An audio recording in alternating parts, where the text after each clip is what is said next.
Hey, what's up, everybody? This is SimNation Books back again, and here we want to discuss right stick shooting and shooting in general and why right stick shooting might be a game changer. So, the first thing I want to do is point out the difference between right stick shooting and shooting with the square button. So, when I'm going to shoot with the square button first, and what you're going to see is you're going to see the meter appear, and the pointer is going to slide towards the shooting window, and I'm supposed to release it in the center, like so. All right, so you can see there I released a little past the center, and that was a little before the center, and that was almost right on the center, and that was pretty much a full white. Okay, so now when I'm going to do the same exact thing with the right stick, and what you're going to see is the pointer doesn't slide at all. You see, the pointer starts in the shot make window, and it's basically slightly off. Right? So right now I'm not moving my stick at all. I'm just holding down. This means this is not timing based, right? So I'm holding the stick. I'm not letting it go. I'm holding it down the entire time. And it's not telling me that I'm shooting it very late. The release isn't late or early. It's left or right. So what you want to do here is when you pull down on the stick, you want to move the stick so you have to look at your meter, see where you are, and then adjust accordingly, right? So see there, I moved slightly to the right there. I moved a little bit too much. And there we go. That was a much better right stick movement. Got a good make. And obviously this works for all of these shots as well. And it's going to make those shots, give them a different kind of look in terms of time. Like, it doesn't matter what the animation is because you're just aiming, right? So that's the big key here. Here's a reason that this could be a massive game changer. As everybody knows, 2K is one of the worst competitive games, on the market when it comes to latency. You get different timings in every different game mode. Pro-Am feels different than Rec, feels different than Park, feels different than My Team, feels different than Triple Threat. Like, literally everything has a different timing to it. So you might have a jump shot down in Pro-Am, but you actually have to change your jump shot for the Park because the timing feels too different when you play. Or you're playing Rec Center, and I think what happens is matchmaking kicks in and tries to give you a more fair matchup. If you've been winning, they try to find like some elites or something like that. And what will happen is they might put you against people who are, on a different coast than you, and your timing will be different. Because this is not timing based, you're holding down the stick the entire time. It is aiming based. It's a completely different shooting system. It's not timing based, it is aiming based. This means that latency will not affect your skill level. All right? You are not anymore going to be a victim. If you use the right stick shooting, you're not a victim of the latency, because once you find the center of that jumper, you can just leave it there. All right? And you can see here, I'm not moving it. Obviously, I've only been doing this for a few minutes. I'm very, very slightly off on most of these shots. I have to, get a sense of exactly where it should be. But once you figure that out and you get, like right there, I had a really easy window there. So here's another thing about the shooting, just with the explanation part of it, is you see Kawhi's in a hot spot. Look at how his shot meter looks in the hot spot. It's almost dead center from the beginning. Now let's see if we can find a cold spot. Do you have any cold? Yeah, okay. So here we have a cold spot. Let's see where the meter starts at. You see, the meter is much more off on his cold spots. It requires much more of an adjustment. So now we have an actual, real difference for a hot zone hunter and hot zones in general versus cold spots. Because on a cold spot, you're going to have to really adjust that jumper. Now, here's the thing. If you're skilled, you can work that out yourself. I'm very curious to see what that looks like when the player starts heating up. So you see here, because I know in the cold spot, it starts in the same spot every time. I really hope they don't change it. So me being in a cold spot, he's always a little off to the left in this cold spot, basically, right? See? And I just make that little adjustment. It's almost muscle memory already to just shift it and get him into that window. I moved into a white zone here. Oh, wait, did this cold spot change? No, okay, we're good. So, yeah, and it's a white zone or slightly to the right there. But yeah, so in this cold spot, you see he's kind of slightly off in the same way, but you can make that adjustment and fix it. And if we find a hot zone here, he's basically right in the center. So you almost don't have to do anything with the right stick. You can literally just hold the right stick down if you're in a hot spot. So getting your hot zones in park and rec is going to be even more important now, because your margin of error is actually going to be really small if you're a lights out shooter. And that's what I'm really curious to see now going forward from this, is if you have because Kawhi's a good shooter, but he's not like Steph Curry.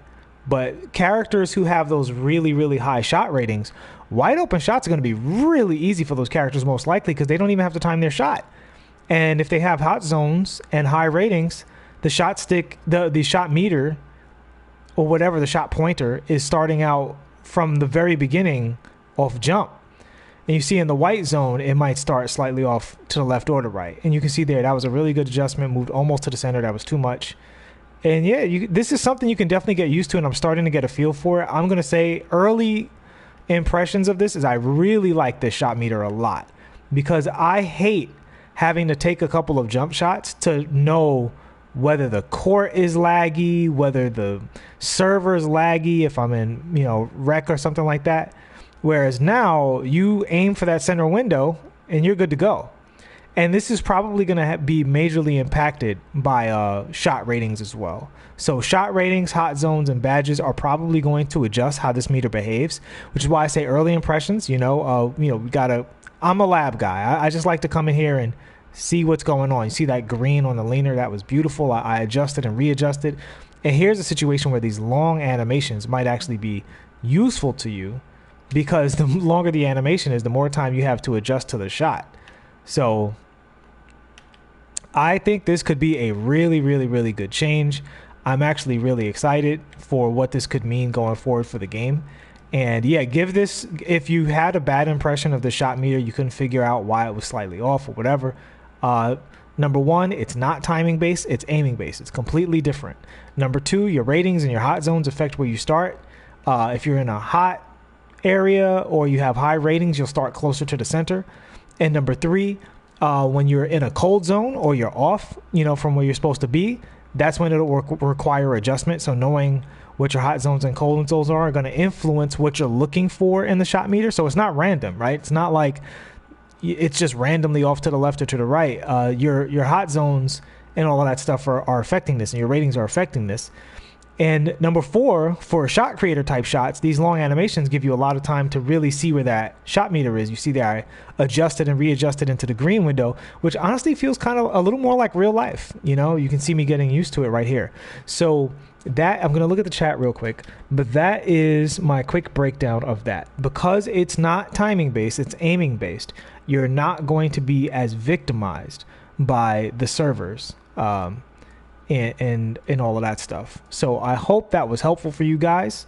But I definitely like the way this is looking. I like the way this is feeling. This is really going to open up the game for different play styles and so on and so forth. If you guys have any questions, feel free to drop them in the chat. But yeah, so that's that.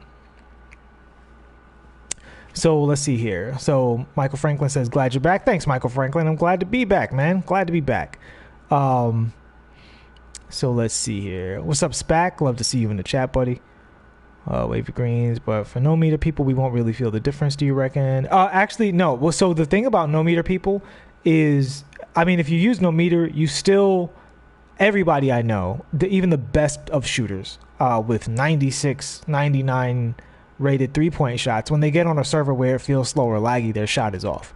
So even for those shooters, they're going to have a big bonus because their ratings are so high, and because they're going to have a lot of hot spots, they're basically just going to be able to hold the right stick straight down, no matter what the timing is on the server or any of that stuff. So yeah, shot meter off works the same way. It still gives, I think, a 5 or 6% boost if you hit in the green window. And I do think that the bonus to the shot meter being off is this new meter is much more accurate. So because the new meter is more accurate, you're going to be in a situation where you know exactly where your release is from an animation. Whereas before, it was a lot harder to tell with the old meter because the top of the meter was very ambiguous, So I do think that I think the shooting overall looks like an improvement, looks like a W. The dribbling overall looks like an improvement, looks like a W. So I think it's thumbs up all around when it comes to shooting and dribbling, with the one exception of I haven't seen the quick stop animations. I think that might be very different and shooters might not like that. But because shot creating gets a big boost with the shot meter, you don't have to stop. You can take leaners now. And really that's going to be up to your skill in terms of when you release, that shot meter. So when you release that shot, you should, if you have Hall of Fame difficult shots and a high mid-range rating, you should be able to shoot leaners from the mid-range and shoot at a very high clip, so the quick stop won't be as necessary. And you might even be able to hit that with threes. I got to get my hands on a Steph Curry type player to really see how that shot meter feels. Also look at the difficulty level. That's another thing. I don't know what difficulty this is on and how difficult this is going to be. Czar indicated in his stream that the higher the difficulty is, the harder it will be to hit these shots. So that's why I say this is early impressions, but this is just how it works. And I would say one thing that's probably not going to change at all is that highly rated shooters shooting from their hot zones, all you have to do is hold down on the stick and it's going to start dead center and you're going to get a green. That would be my suspicion early on. Obviously, they could patch the game. There could be things different on release. This is a demo, early impressions, but that's my early impressions and how I see it so far.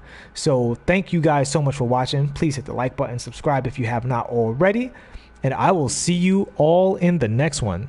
Thanks for watching. Peace.